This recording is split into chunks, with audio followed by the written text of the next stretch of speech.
Mr. President, Ray McGovern is here to brief you. Ray, we're coming to the end of the road here. You've been doing this for 27 years with different presidents. Has there ever been a scarier time? Maybe, but I don't know. What is going on here? I think we got the high road on that Ukraine. Uh, there's no way that Trump's going to be able to score points on Israel. He's going to make it worse. He'll probably give Netanyahu everything they want. They'll start killing the last of the Palestinians, and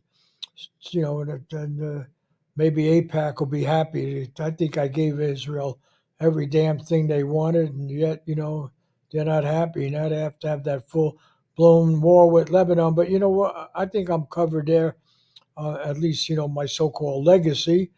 But what I'm worried about is Ukraine, and I think I've scored one on him, Trump. Because finally we're giving Zelensky and everything they want. Oh, you want these missiles, you want this thing, you want that thing, and then I don't think it's going to turn around or anything, but no one's going to be able to say we lost there, and he's going to come in trying to make his deal with Putin, but they're not going to be able to blame me for this. I gave. Isn't that what I'm doing now? Giving him everything Zelensky wants. He got no excuse. Well, Mr. President, you began by asking me if I've ever saw a more tentative or dangerous time. I've been around a while, as you know. The answer to that is no. I think this is the most dangerous time. And one of the reasons for that is that, a lot of people think there's been sort of like a palace coup. They haven't seen much of you, and many people are speculating that your lieutenant, Tony Blinken, is making the decisions on this score. So I'm glad to see you looking healthy and very much in charge, but I just thought I'd like to warn you that when you were down in South America and this permission was given to the military and to the British as well as our own ATACMS forces to strike deeper into Russia, there were questions as to whether you were really the sponsor of that, or whether it may have been Tony Blinken working through Jake Sullivan giving White House instructions to our military out there in Ukraine. So, again, I'm glad to see you looking healthy and well, and I can rest assured that even though this is the most delicate time, and I'll say that again, the most dangerous time in my tenure with respect to the possibility of a wider war like World War III, it's reassuring to see that you seem to be in control. The other thing I just mentioned, because you might not be told this by other folks, is that the Pentagon spokeswoman was unwilling to tell the press whether the Pentagon had been informed before this decision to authorize deeper strikes into Russia. She was asked twice, and she said, I can't answer that question. You just have to look at the press reports over the weekend. It was very, very strange. So one of the things that I would raise with you is that it looks like the Pentagon was cut out of this decision, perhaps by Blinken. I don't know, but it very much looks that way, since the Pentagon itself is not willing to acknowledge that it was informed ahead of time. Those are the political realities surrounding this. We could talk about that missile, which needs to be talked about in due course, but I want to let you know that that's going around Washington. It might be a good idea to appear in public so people can be reassured that you're in charge and not Tony Blinken. They're already writing me off, and they'd say I talk to a tree in the Amazon and all that crap, frankly, I wanted to take a piss, but their cameras are all around, but that was the closest I came to talking to a tree. This is all garbage. The good news for us there is that we've given Zelensky everything he wants. So he goes down to defeat now, and that's his. Trump can't make hay with that. He'll keep beating up on me on Israel because Netanyahu's on his side. Netanyahu's kind of a Trump figure himself, but in the Ukraine, I think they're going to judge me historically. I stood up for freedom, And, I think what I got from Blinken, it's not just silly that I don't talk to them. I talk to everybody. I asked him about that. Isn't it scary stuff? And he says, no, the Russians are bluffing. Putin's bluffing. And he knows that situation. I don't know it. I don't know what the hell's going on. So, but what do we got to lose? We look strong, right? We look strong, and the Brits, first of all, they're British rockets, right? And so forth. Then Putin said something about he's going to take it out on Poland, go to nuclear war. He's not going to do that. You have to be crazy. He's not crazy. I met the man. He's sane as can be. Doesn't even drink, you know. Well, So he's not going to do that. He's not going to blow up the world. We could push him I very far without any risk. That's what Sullivan and Blinken tell me. I think they're right. exactly, Mr. President. With all due respect to Blinken and Sullivan, their record over the last 3+ years does not give us a lot of confidence that they are correct in this. Now, we don't believe that the Russians are going to employ nuclear weapons of any kind, but the reality is they don't have to.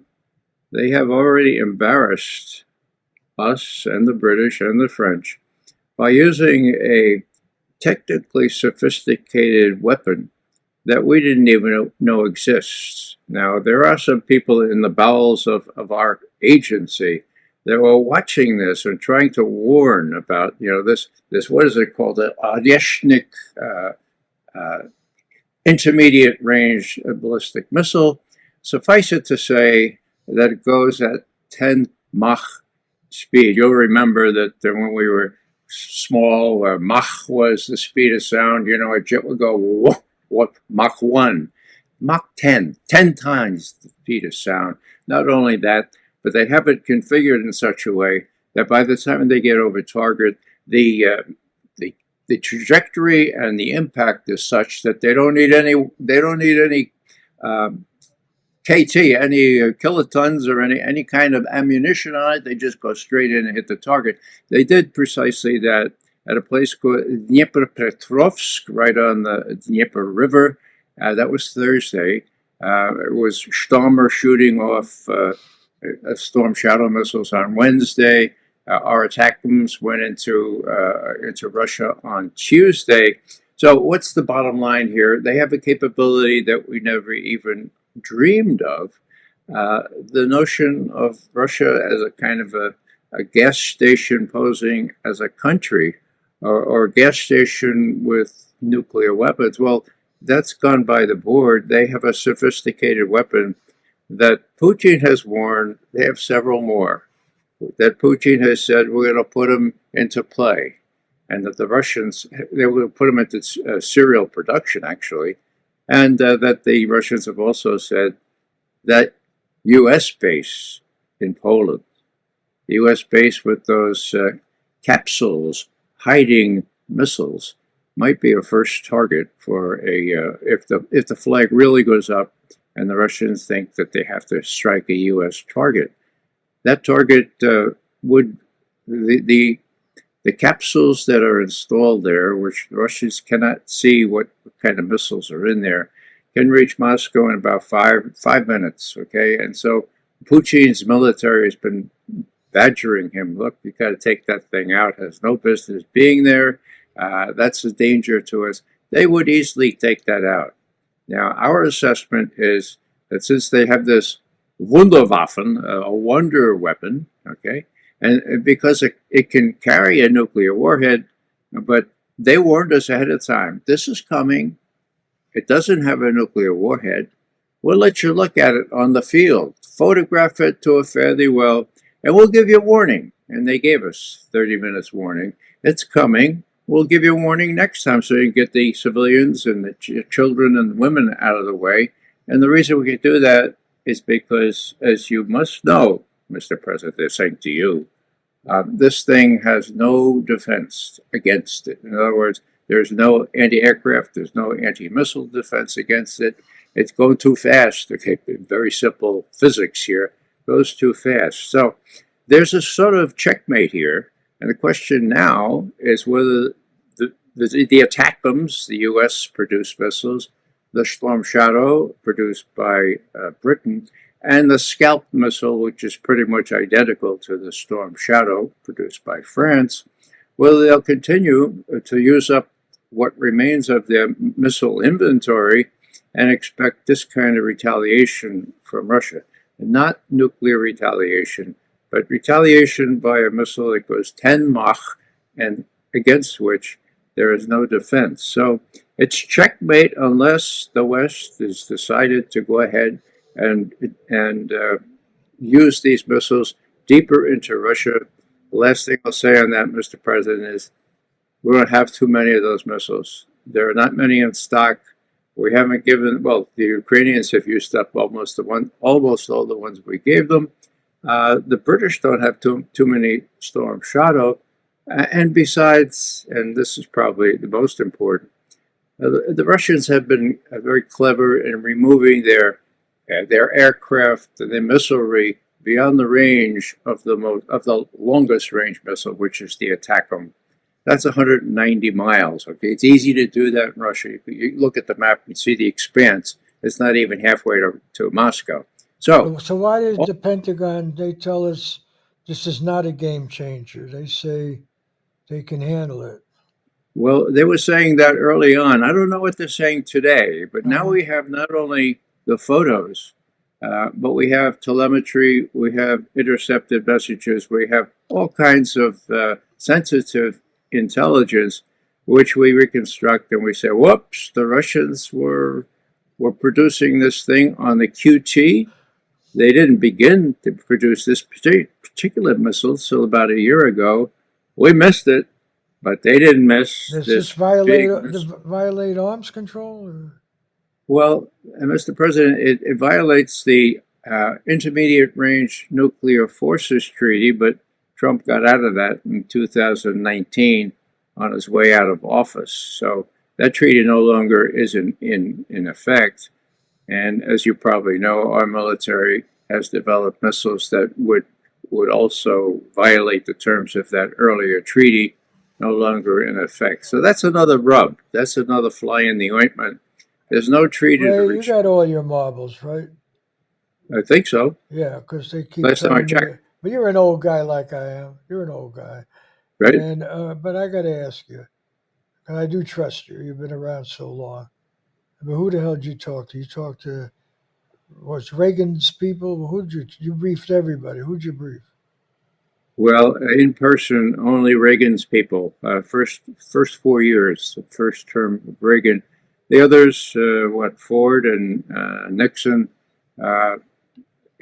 On paper, I prepared the president's daily brief, but we didn't get to see the president himself, nor Henry Kissinger, unless he deigned to meet with us, that kind of thing. Right. So, yeah, for three presidents. Spare me the technical details. The fact is you briefed, what, 3 presidents, 4 presidents? I can lose track here.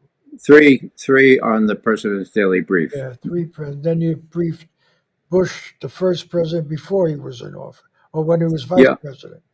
Well, I worked for him when he was director of Central Intelligence back in the mid-'70s. So I want to ask you, if you're so smart and you work for the Central Intelligence Agency and you're so smart, and you got what, about another 17 that Tulsi Gabbard's now going to be in charge of, and you got the whole bloody Pentagon, how come the Russians were able to develop a weapon that we didn't know about, and why don't we have that weapon?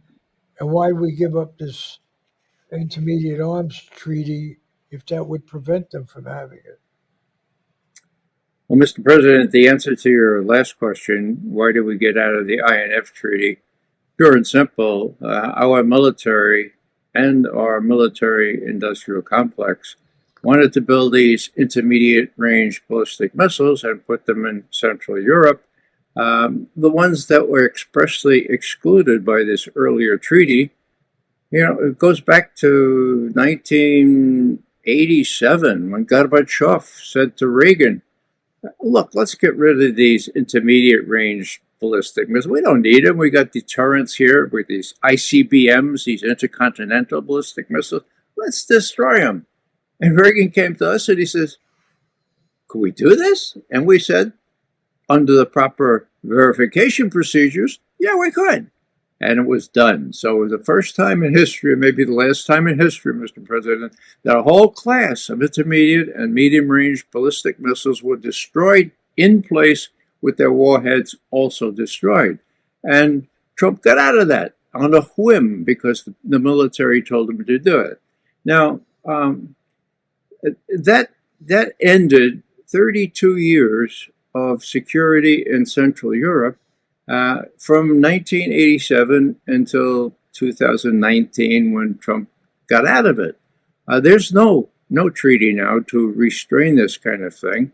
And I think the people at Lockheed and Raytheon are rubbing their hands in glee because, whoa, now we have to catch up with the Russians again. Now we're going to build more and more stuff, okay? But nobody else is happy because, Mr. President, this is checkmate, okay? This is a new development that prescinds from reality here in terms of making sure that the Russians are telling us we have the upper hand here without any need to use nuclear weapons. Try us. Do another strike like that. Try to get all the way into where you can do some real damage in Russia, and you'll see what happens. What will happen is another use of another missile like this, what do they call it? The Oryeshnik. Oryeshnik, that comes from the word hazel, which is a hazelnut tree. If you look at a hazelnut tree, it's got a cluster of little hazelnuts, I guess. And that's, I guess, a metaphor for how these little droplets, independently targetable, how they drop down six of these divided by with 6 more for each one, 36. They did an awful lot of damage to this one factory, coincidentally or not, making ballistic missiles for Ukraine, destroyed it. It's nothing but dust now. So whether the Pentagon has taken cognizance of that, our experts have now, and they're a little embarrassed. Your question is quite apt. How the hell did we miss this? Well, there were, as I say, some scientists, some physicists that were looking at this stuff and try to warn people. But, you know, people like to tell you only good news, Mr. President. And that goes in spades for Bill Burns, your CIA director, and Avril Haines, who was the director of national intelligence. I guess they didn't want to upset you. Anyhow, these people tried to get the word up. They didn't get up, and now it's up there for everyone to see. The ball is in your court, Mr. President. The French and the British are not going to do any more of this stuff at the risk of being recipients of this same missile that destroyed this factory in Dnipropetrovsk. So, you know, if you tell them, all right, it was nothing ventured, nothing gained, there could be a measure of stability, unless people like Blinken think there's some merit in creating a condition where the Russians might actually threaten to use a nuclear weapon. It's all too complicated for me, Ray. Fact of the matter is, we gave Zelensky what he wanted. The Brits are now on the hook, the French. And so my legacy is I came to the aid of democracy and stopped them cold, right? It's been 3 years now. My whole administration, this Ukraine thing has been there 3 years. The guy keeps coming hat in hand, you know, need this, need that, need that. You know, and, at least with the Israelis, you know, we get some payoff domestically. Looks like in America, nobody cares about giving them all this stuff, you know. But it's going to come back to haunt us because budgets are going to be unbalanced, but I'm not going to be president, you know, and a lot of money's been spent. Right? Yeah, well, in terms of your legacy, Mr. President, hat in hand, that comes to mind here, your words. Zelensky has come with hat in hand. People have ridiculed the fact that he's been able to fill that hat each time he complains. Everybody has seen that he's been complaining for the last 4 weeks. My God, I have to have permission to shoot these weapons deeper into Russia. I have to have that. Well, you have satisfied that now, right? But what does that mean for your legacy? As soon as you leave, the thing's going to fall apart. The whole thing's going to fall apart. And yeah, you'll be able to say, well, I gave Zelensky everything he asked for as long as it took, for as long as it is, as much as it takes, but the whole place is going to fall apart. And that, Mr. President, is inevitable. That's what's going to happen. And yeah, Trump will have to deal with it. Yeah, but it's on his watch. It's on his. I'm sick and tired. I can't take. I know you're not supposed to say you care about your legacy. These people are making me look like shit. I think I should have stayed in. I told you that before. I think I would have done better than Harris. I don't know if I would have won. I sure the hell wouldn't have lost some of those states, but I don't know. Now they're blaming her defeat on me. She's going to run again. They want her to put more distance for me. She can't put more distance. She doesn't know anything. What does she know about this foreign policy stuff? She doesn't know anything. What is she going to do? Denounce me, come into the aid? She supported all that stuff. Ukraine freedom fighters. I don't know, Ray. There's this guy, the guy that runs that institute in Columbia? Jeremy, what the hell's his name? Jeffrey Sachs? Yeah, Jeffrey Sachs. Some people are telling me about he issued this whole statement. He was in on a lot of this, and he says that we killed 600,000 Ukrainians because we had their back, but we didn't have their front. And then he says this all happened with Clinton, right? I mean, there was some deal about that same thing. I thought that was fake news, not 1 inch forward for NATO. But this all goes back when Clinton was president. Clinton said, no, we'll put these weapons wherever we want. Is there any truth to that? I didn't even know that. I thought this all started with the Russian invasion. Mr.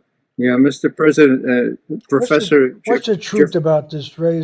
Can I blame this one on Clinton? Did Clinton start all this? Well, Mr. President, it was Clinton who reneged on the promise made back in 1990 not to move NATO 1 inch to the east. Now, who made that promise? What commie? What pinko? That was James. Who?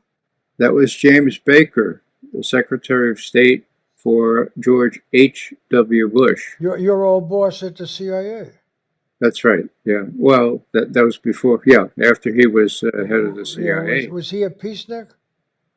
Well, no, but James Baker was a smart Texas lawyer. Okay, and this is worth rehearsing, Mr. President. He said, "Look, he was from Texas. We'd like to have a reunited Germany."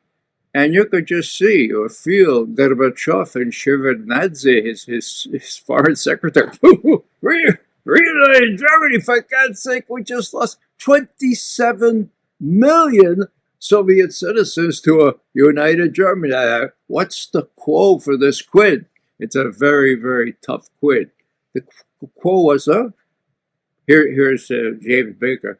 Well, how about this? How about we promise not to move NATO 1 inch to the east of the East German border? How would that be? Well, they didn't get it written down. They agreed to it. The Germans bought into this thing, and it worked from 1990 to 1996 when Clinton came in, and he's running against Bob Dole. Bob Dole is really strong in the Midwest, where lots of Ukrainians and Poles and Hungarians. Clinton came in when? Well, this is in 1996 when Clinton is running against Bob Dole. Okay, and he's saying when Clinton's running for a second term. Second term, yeah. Okay. Yeah. So he says, look, I need some strength in the Middle East, in the Midwest of the United States, okay? And they say, oh, here's how to do it. The Poles and the Czechs and Hungary, they want to get into NATO. And so Bill said, well, let's do that. And they said, well, we sort of promised not to do that, Mr. President. He's a lawyer, right? So show me in writing. Well, they didn't put it in writing, but it's all in the conversation, memcons of conversation. Well, we'll do it anyway. He was so afraid of losing to Dole. So that's how it started. Now, Jack Matlock, a good friend of mine and who was ambassador to Russia during those times, testified before Congress. And he said, look, this is a crazy idea. George Kennan and everybody else realizes this will get the Russians very upset, and they'll be prompted to do some kinetic action, okay? After it was all over, the staffers of these senators came up to him and said, Ambassador Matlock, you're absolutely right. We know that, but this is politics. Clinton wants to win this election, and he's going to let these countries into NATO. That's how it goes down, Mr. President. And within a few years, NATO doubled in size. So the last straw was Ukraine. Would you let Ukraine in NATO? Now, ironically enough, Bill Burns was our ambassador in Russia back in 2008 when Lavrov, who's still foreign minister, he said, Mr. Burns, please come in here. I want to tell you, there are a lot of rumors about you want Ukraine in NATO. Do you know what "niet" means? And Burns said, well, yeah, I know. It means no. Yeah, this is a red line for us. If you let Ukraine in, or you try to get Ukraine in NATO, there will be a civil war in Ukraine. We don't want that because we'll have to decide then whether we have to intervene or not. His words, Lavrov's words, duly noted and reported back to Washington. Now, we have that courtesy of WikiLeaks, the real cable, okay? Bush and Cheney said, screw that. They appealed to NATO, and in the first part of April 2008, the statement was Ukraine and Georgia, the country of Georgia, will become members of NATO. And then it's been a slippery slope ever since especially since the coup that Victoria Nuland, who used to work for you, orchestrated in Kiev in February of 2014. So if you look at it from the Russian perspective, they lost a lot by the reneging on this quo that was given for their quid, which was a reunited Germany. And I'm sure that the people are backbiting in Moscow now. Well, reunited Germany, look what's become of Germany now, giving all kinds of aid to Ukraine. So it's a long story, but the bottom line, Mr. President, is the way the Russians look at it, we reneged on that promise, and we built up Ukraine in a way that was very dangerous to the Russians. That's why they invaded, and they're willing to set for less than all the Ukraine. And that deal was vetoed by the UK and by the US just 6 weeks into the war, namely April of 2022. All right, I'll bet you a meal. We both know you're going to be without expense accounts. That this is going to make me look good because Ukraine, they're not going to be happy whatever Trump comes up with. He wants some kind of peace deal. And, Ukraine, they're running out of troops.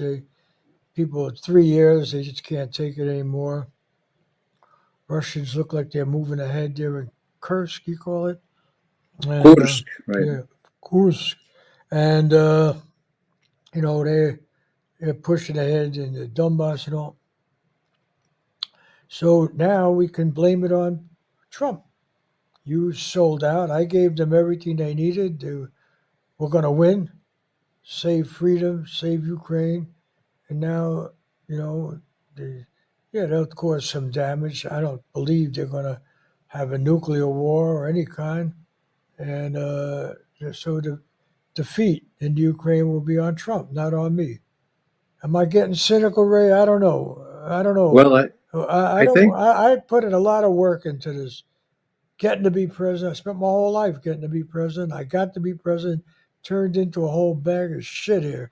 All crap, everything. The public rejects me. What the hell am I supposed to do, Ray? They don't like me. Why? He's almost as old. They don't say he's senile. Anyway, the fact Mr. is, President, the record's clear. I gave the Ukraine everything they wanted. Everything. I gave Netanyahu everything he wanted. All right? Those people come out like, well, Netanyahu, Trump will give me more. What the hell? Maybe drop a few nukes, wipe out Lebanon or wipe out the West Bank. I don't know what the hell is going to happen. But with Ukraine, my hands are clean. You give me that, Ray? My hands are clean, right? up until January 20th, Mr. President. That's the dividing line. If you can avoid total defeat in Ukraine at the hands of the Russians, which you probably can if you don't escalate even further, then on the 20th of January, you could say, I gave the Ukrainians everything that they asked for. Yeah. And on the 21st, they're going to be pushed back behind the Dnieper River. And maybe this is what some of your advisors want, but Trump will be faced with a really tough negotiating position because the Russians are not going to give up on their insistence, for example, first and foremost, that Ukraine not be invited to be a member of NATO. Okay, and then what is the other finger in the dike here? What's going to happen with Israel? That's going well, right? I mean, Hamas is wiped out. They'll get rid of all the Palestinians there in Gaza. They don't belong there anyway. You know, I got to ask you, Ray. Maybe I am slipping a little bit, but how the hell did Israel? Gaza is part of their original Israel, right? There's no two-state solution for Gaza, right? And no, I don't know. You got that? You know, I'm not seeing that correct. Yeah, well, Mr. President, in 1948, it was Palestine. We allowed the Zionists to move into a country that was populated by Palestinians and expel them into places like Gaza, more than 1 million of them at the time. Yeah, but Gaza was part of Israel, right? It was part of Palestine, Mr. President. Israel had not been created. They're created in 1948. So what the hell? What's going on there? What is? I'm forgetting now. What happened? What Gaza's what? Part of Egypt or what? What's that? It was part of Palestine, and then in 1967. But these people from AIPAC, every time I talk, they say, "What Palestine? There was no Palestine. There's no Palestinians. What are you talking about? You know." That's ahistorical, Mr. President. You can't create history out of nothing. The truth is that Palestinians were living there for centuries under the Ottoman Empire, including other empires, and that when the desire by the British primarily to give Zionists a home, they created a legend that said, oh, here's an empty country. Now we have a country that wants a populated empty country, and we'll just put the Zionists in there. They came in fully armed and expelled 750,000 Palestinians. So yeah, there are Palestinians, and their descendants. They weren't in Gaza, were they? Well, now they weren't in Gaza. They were expelled into Gaza, okay, and into the West Bank. So just more recent history, 1967, the Israelis did a war of choice where they weren't really threatened by the Egyptians. They took out, after Syria and Egypt, destroyed their air forces and their military, and annexed Gaza. Okay, yeah, annexing, that's a tough one. Annexed part of Syria. And,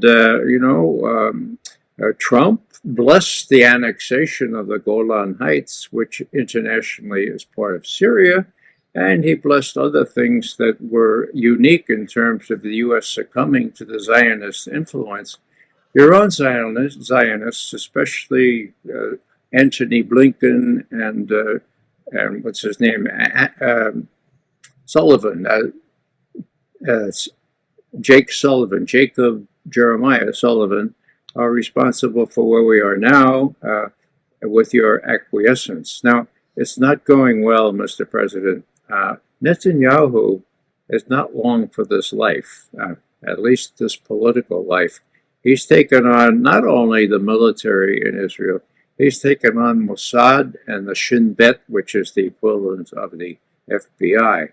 He's in deep kimchi, as we used to say. He's in real trouble. And whether he lasts as long as you do till the 20th of January is now very much in doubt.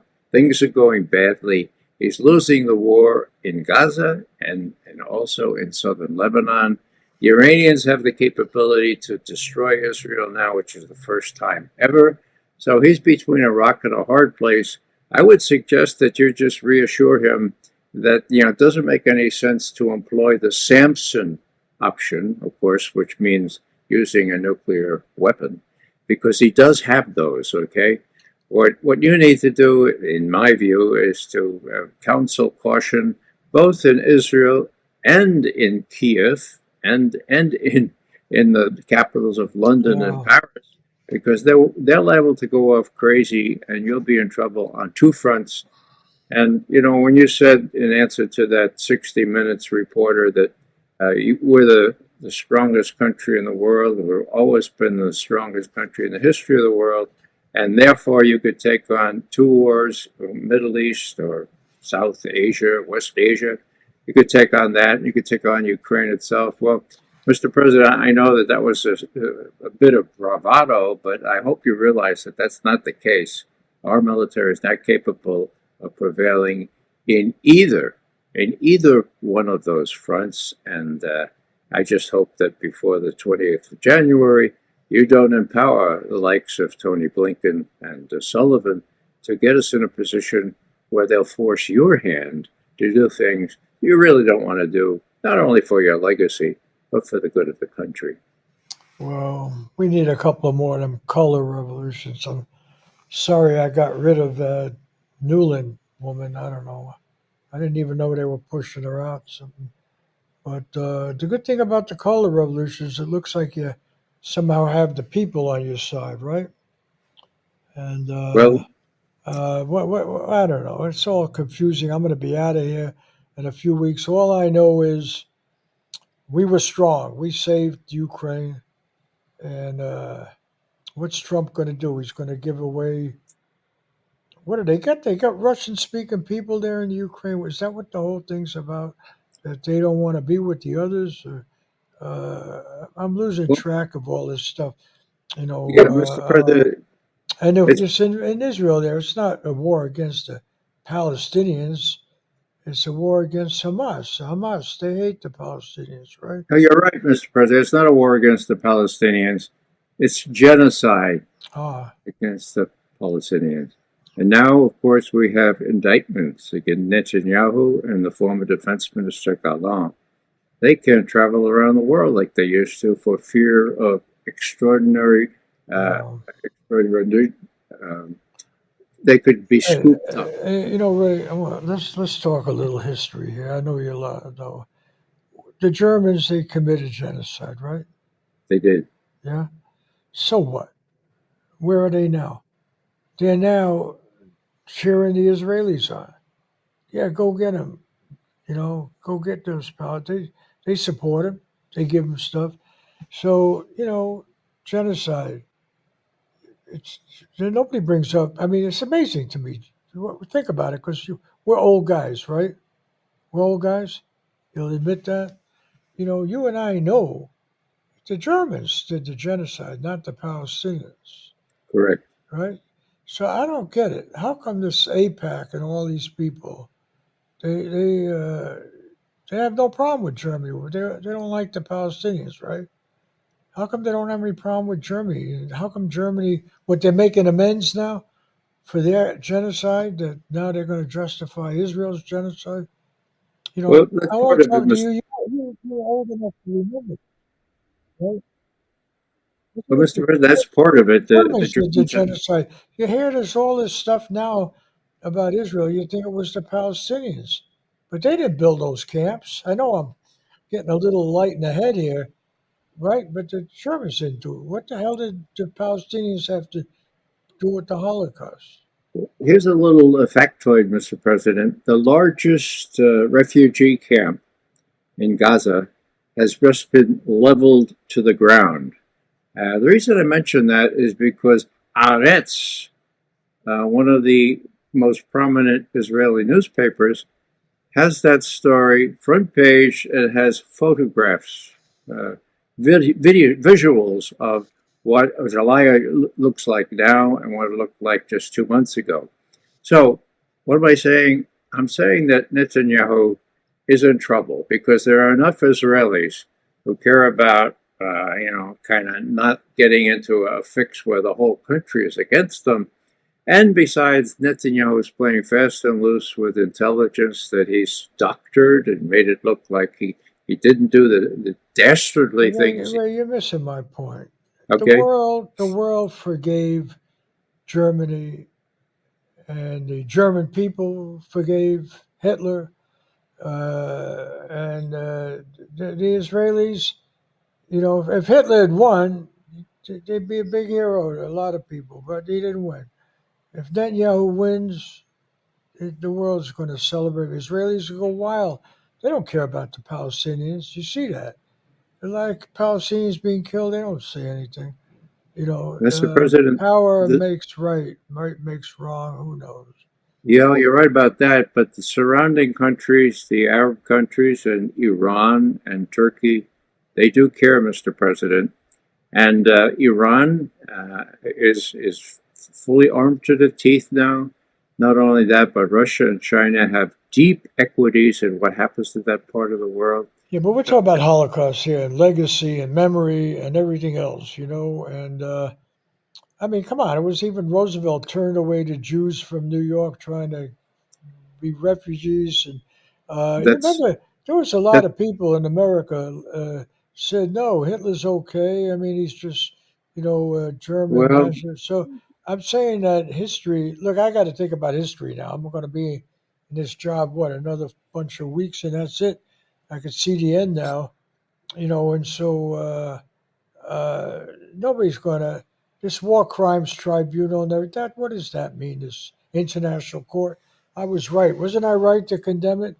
I said it's anti-Semitic and everything. What the hell did I say Mr. about that President, ICC? Your work. We don't belong to that, do we? I mean, we didn't sign the Rome no, Statute. right, right. So who the hell are they to judge us, right? Well, they're judging Netanyahu. They're saying he's a war criminal, and you are tightly aligned with him. So, if you care about your legacy, maybe you could make one last attempt to get Netanyahu, for example, to let trucks in with food and provisions He wants so to that the kill people. those people. That's why he keeps the trucks out. Yeah, but you could He doesn't want prevent that, them to Mr. survive. President. Nah, it's You know, all you have to do is I know call the up and guy. I say, know the guy. I know the guy. He doesn't give a damn. well, He has the idea, that God, or I don't even know. I don't know if he believes in God. Didn't he grow up in America or something? Or went to he school did here or something? Pennsylvania. Yeah, I don't know what part of You know, Pennsylvania, but it must not have been a very yeah. good part. But Yeah. the fact is, if the Germans got away with it, right? I mean, so Israel get away with it. People don't care.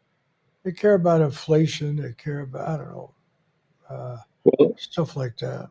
Mr. President, Holocaust. I care. I think most Americans care. I think most Americans are just distraught to be identified with a country not only blessing but enabling genocide. In answer to your question before, all you would have to do is to get on the phone and say, Netanyahu, knock it off. Let those trucks in. Used to be 500 trucks a day. We want 500 trucks a day back into Gaza because we know what forced starvation looks like. You come from an Irish heritage. You know what the great hunger, the artificial constraints on foodstuffs for Ireland. So you told Netanyahu that, and then your Yeah. legacy will be, well, we tried with Netanyahu. Maybe he'll even listen to you. He will listen to you if you threaten to cut off arms aid. Have to. Netanyahu is in the same position as Putin. The world forgives a winner, forgives a winner, and they don't care how many people you kill. They don't care about war crimes, to torture even. Look at torture. Didn't Cheney defend torture? Right, Vice President of the United States, didn't he defend torture? He did, and your vice president welcomed his support during her Well, recent that's my point, campaign. Ray. That's my Yeah, point. The Democratic leadership there, they say no, they welcome Cheney's support. Kamala Harris, right? She welcomed his daughter, Liz Cheney, that's right. suddenly they're respectable people. So it don't matter what kind of crimes you commit. World likes a winner, survivor, and, you know, yeah. I'm not a winner now. That's the whole problem. And And I'm hoping. Netanyahu, I'm hoping that it's obviously private conversation, but I hope Trump doesn't do to me what I did to him. I hope that, because you can make. There used to be a rule: you don't do this to a guy who's president. Certainly, if you were president, you don't go after Kennedy for sleeping with a mall for the mafia or something like that. You don't go after Clinton, for having sex with an intern or whatever the hell he did, or the housing freeing Wall Street to, rip off everybody. You don't do that. Now, I don't know I didn't like it to go after him the way they did, but the Congress, but that much. But I thought if you win, nobody will notice. You lose, and who the hell ever thought this guy would win, right? Everybody told me he was a loser. He couldn't tie his shoelaces correctly. They told me, people rejected him. All the women hate him. We're going to carry the suburbs. We're going to carry this. Damn, we couldn't even carry the Hispanic vote. yeah, What, yeah, where's Mr. all President, that going? you were You know, misinformed. I, People told you what they thought you wanted to hear. yeah. It's a very sad situation. How come you Uh, guys in the CIA can overthrow people, keep them in power, do that? Why can't you do that for me? Couldn't we I've can't only do that come very on? Yeah. Why can't couldn't do you? that very well anymore, Mr. President. That's the point. Our heyday has evaporated, and the sooner we recognize that and pull in our horns, the better. Let me just pick up on one thing one point you made about FDR. Wait, are you going to still talk to me after I'm not president? Are Will you going to I? write a book? A lot of people, they write books. You going to tear me apart?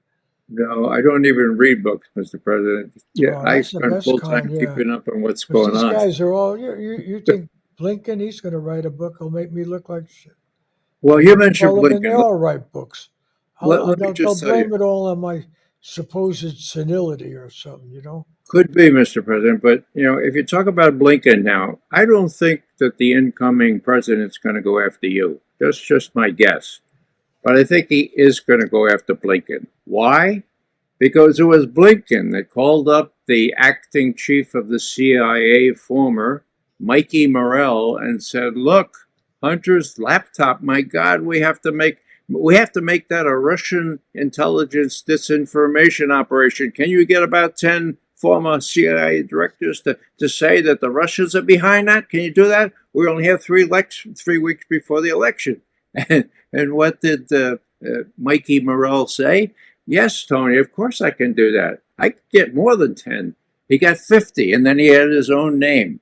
Now, that had an effect on the election in 2020, Mr. President. It was just 2 weeks before. As a matter of fact, the next debate, you remember? You were briefed and you said that, well, when Trump said, what about the Hunter's laptop, which showed you a grafting, and you said, "Oh, come on, Mr. Trump. Haven't you heard that 51 former intelligence directors called that a Russian intelligence disinformation operation? Haven't you seen that?" So, what am I saying here? Blinken, under court testimony by Mikey Morell, Mikey Morell swears under the oath, "Blinken made me do it." Now, Blinken is very vulnerable to reprisals from Trump. That's one reason why Blinken go off half-cocked and get you into a war with Russia or deeper into the Middle East than you want to be. So beware of I'm your aware. So let's lieutenants. summarize here and end this. Uh, let's end this. But the one thing they can't go after me. I used American power to preserve freedom, and I gave Zelensky what he needed. And now this guy's come in, and I'm going to keep sticking to the idea that he is an agent of Putin. How are you going to prove it wrong? You know, I think he is in his heart. Maybe he's not in reality. So what? In his heart, that's what I mean. And now Putin says he backed me. He says he backed me. He didn't back Trump. Oh, bullshit. Bullshit. So, but hey, by the way, didn't it? I didn't see anything on this. Didn't Putin distort the election and change all the votes and everything? No, Mr. President, that's beyond his ability. And the people who do elections in our country have said that for decades. There's no, Yeah, no, but that no. didn't stop us from making the charge. I just wondered Oh, yeah. why didn't Yep. why couldn't she get all those ex-CIA people like you to say that Putin stole the election for Not Trump? like me, Mr. President. Not like me, please. Well, I mean, your former These, comrades over there, right? well, these folks are, bubbled to the top because they saluted smartly when the president wanted to do something and even encouraged him to do worse in terms of color revolution, All right. stuff like that. But So, yeah. But I don't hear anybody saying that Putin stole the election, didn't he? Well, Mr. Can't we President, say it? What's to stop you from saying it? You don't have to prove well, it. now you can say it if you like, but No, people he are stole the becoming a little election. better and Otherwise, better. they're going to blame it on me. They're going to blame it Well, on me. They say the public rejected me. They didn't reject me. Putin did. And then well, Putin Mr. tries to President, cover up by saying he would have preferred me to Trump because I'm what he knows or the evil he knows. Boy, he's tricky. Isn't he tricky, that guy?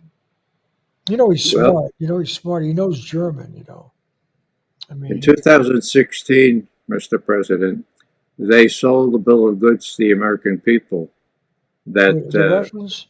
the media and the Oh, Democrats, Hillary Clinton, of course, saying that it was the Russians that interfered and made sure that she would lose. Let me tell you a little on a lighter note, Mr. President. Here's a little apocryphal story, okay? Apocryphal, okay? just don't start singing one of those Irish songs. No, it's not Irish now. Yeah.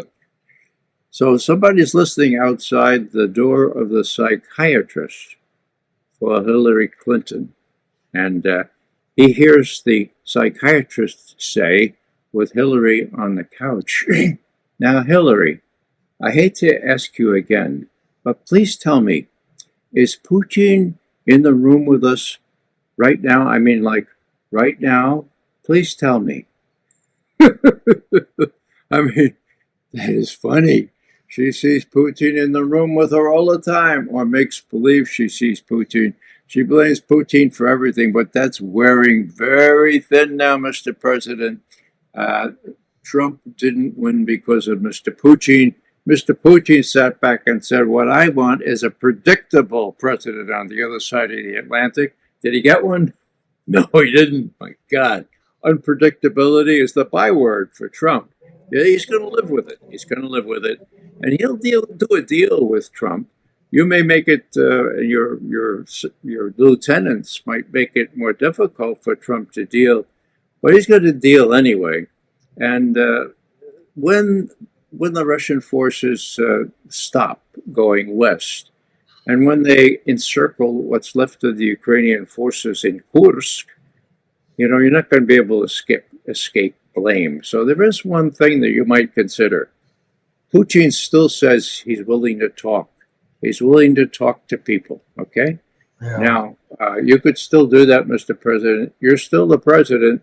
Leave Blinken home. Leave Sullivan home. Bring somebody. It's too late. It's too late. It's too late. It's too late. It's too late. It may be. It's too late. All right. If I had to do it all over again, how the hell did that Victoria Nuland get into my administration with all this crazy thing about? Mr. President, she worked for Dick Cheney. She is the arch neoconservative. And the way she wheedled but how her she way. end up in our administration? I still don't understand. Well, she was the spokesperson for it's Hillary. that guy Johnson in England there too, because they Oh, had Boris a deal. Johnson. Yeah, He's a clown. they had a deal with the Russians and Ukrainians. These people know how to deal with each other. Johnson upset the deal. There was a deal, and he upset but they're it. But blaming Hillary that on Clinton. me. I don't think I was even involved, was I? Well, you were president. I don't know Yeah. if you were involved or not, but that deal was consummated. It was initialed, and then it was rejected Yeah. by Boris Johnson and by our people. So that's the tragedy there, Mr. President. That could have stopped the war after 6 weeks and spared, most estimates say, 500,000 young or older Ukrainian troops from extinction, and as many more mortally wounded. So there's a lot to revisit here. And if Trump can put an end to this on reasonably favorable terms, which is doubtful, the Russians are going to insist no membership for Ukraine in NATO. That's their biggie. They'll insist that Ukrainian troops leave those 4 provinces that the Russians have annexed, You know, and they're going Ray, to say no more sanctions. yeah, Ray, I wake up in the middle of the night. I had this thing the other night. Why didn't I do a pull a Nixon? Why didn't you do? Pull a Nixon. Nixon went to China. Uh, He went to China, right? And he's this guy who. How did we get to? How did I get to be the warmonger? You know, I well, didn't. I because was not even for going into Iraq there at one point. the answer, Mr. President, is that Nixon had Henry Kissinger as his national security advisor and then Secretary of State. You've got Tony Blinken and Jake Sullivan. Yeah. There's a world of difference there. You could still jettison them. You could still go to Rome and meet Putin there in Rome under the auspices of the Vatican, for God's sake. Trump would There kill are all me. kinds of things you could do if you're Yeah, up to it and yeah. you'd like to do it. That ship has sailed. All right. See you. I guess we'll, you know, next week. Guys. I look forward to that, Are you Mr. are you President. resigning to write your book about how? No, I'm not how- writing any book, Mr. President. I would lose my wife if I started writing a book. Oh, all right. You know, Ray, I'm going to say this, but I don't want. It's not your fault. The whole thing's not your fault. You did a good job. I was forewarned, but you know, let me ask you a question.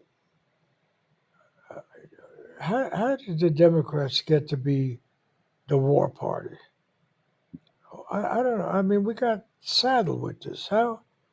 I mean, it happened with Johnson, right? He was going to build a great society. That's what I wanted. Build a great society, give everybody free college, you know, good medical care. How the hell do we, all my life, we've been the war party. Before that, we were the party of segregation, racism, right? Then we're the war party. What happened to all the good works we were going to do? You know? Well, Mr. President, in a nutshell, when the You know, let me ask you, I know in a nutshell. I was thinking about Nancy Pelosi. She comes out smelling like a rose or something. But, you know, she's the one who screwed up the whole thing with Taiwan. What the hell is she doing there? Nixon goes, makes peace with China, right? You know, makes peace with China. And then, no, they don't have to be our enemy. They could trade. They're the factory floor. Nobody wants to do that hard work, making all these little iPhones and everything. Little tiny hands. You know, and it works out fine. What the hell was Nancy Pelosi? She said they approve of me. That's bullshit. You know, how did the Democrats? I keep thinking about that. You know, why am I the war president? How the in hell a did that nutshell, happen? Mr. President, they killed John Kennedy because he was a peacenik. He wanted to get along with Those Russia. are they guys like you? Not like me, but people who used to work in places where I used to work. Okay, it's very clear. It's laid out very carefully in some books that have recently been written. So when they killed Kennedy, LBJ came in. He did want a great society.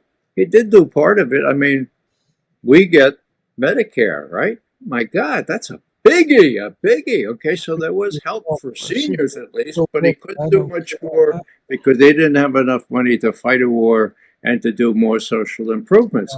And then it degraded from that, and Let me Democrats ask you something party else, of Ray. You're war. a smart guy. Where's our base now? Our base is in the capital of homelessness there in California and New York and all that Yep. visible poverty. What the hell is going on? How do they Florida? What they seem so out of touch and everything. Why do the people vote for them? And in Texas and everything, Okay. you've got all it's bizarre. It's just bizarre. You Going know, back before LBJ, okay, it was Eisenhower himself, a general, saw the power of the military-industrial complex, warned about it, saying, "Look, in my 8 years, this is what you people have to worry about, and the only key, the only antidote to meeting this is a well-informed American citizenry. We don't have a well-informed American citizenry because the media is owned by one of the factors of the military-industrial complex. And so it's been very, very easy for the military and the people building these weapons to work their will on everyone, so including that's Trump. that's why the stock market's applauding his victory, right? Well, yeah, it's crazy. Yeah. But this is going to come home to roost, Mr. President. You'll be out of office, but there are things that I would suggest you think about, where Yeah, you can kind go of put build a houses for the poor like Jimmy Carter. Uh, well, uh, look at Jimmy Carter. He goes out very soon, I believe, having rehabilitated not only houses but his own reputation as somebody who cared about people that are orphans or widows or yeah, but refugees. everybody forgets he was a damn farmer. Made fences and built sheds and shit like that. What do I know? All I know is about how to get some legislation passed, but that means writing them so the lobbyists like it and everybody's happy, and then the people shit all over me because it wasn't what they thought would help them. How the hell did that Obama do it? You know, and Obama, he was in all on that stuff on the. Never mind. They're blaming me for the even for the banking. They had nothing to do with it. That was all on Clinton started it, right? They say the economy's stupid, right? The economy's stupid. So why did the voters they like Trump? He because he gave them a lot of money, right, during the pandemic there. But they hold us responsible. It just makes no sense. Well, Trump's heart is not with the You poor, have Mr. to really President. wonder whether this vote is really such a good thing. Maybe, I'm sorry. never mind. I didn't say it, but, it's hard to believe in this stuff when Well, voters vote so stupidly. Stupid. Are they hurting? They hurting?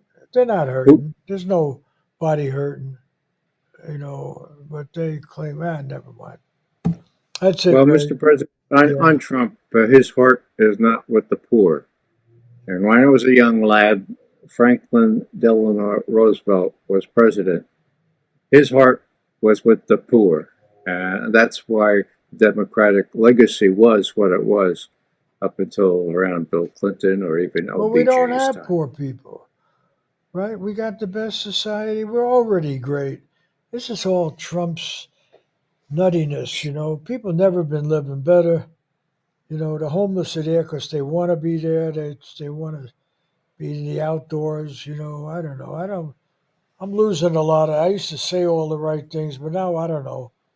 Maybe I would have voted for him. I don't know. It's just, really. I mean, who the hell knows what the Democrats are anymore?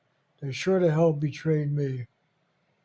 They sure did, man. I carried water for every goddamn lobbyist, every goddamn thing. And what do? They kick me to the side of the road. Kick me to the curb, right? That's what. I mean, all those years in Delaware, who the hell wanted to live in Delaware? I only lived there because small state. I could get to the top. You had to kiss ass of every one of these companies ripping off people and doing that business. How many fucking times have I had to smile to one of these jackasses and all they good is making a lot of money for themselves? They don't give a shit, you know. You know what? Maybe Bernie Sanders was right. I know we destroyed him. DNC said we had to get rid of him. He's a menace. But Sanders, he's Jewish. He criticized Israel. He got away with it. Did he think that might hurt me a little bit or nah? All right. Take care, Ray. Yeah. Thank you, Mr. President. Yeah. All right.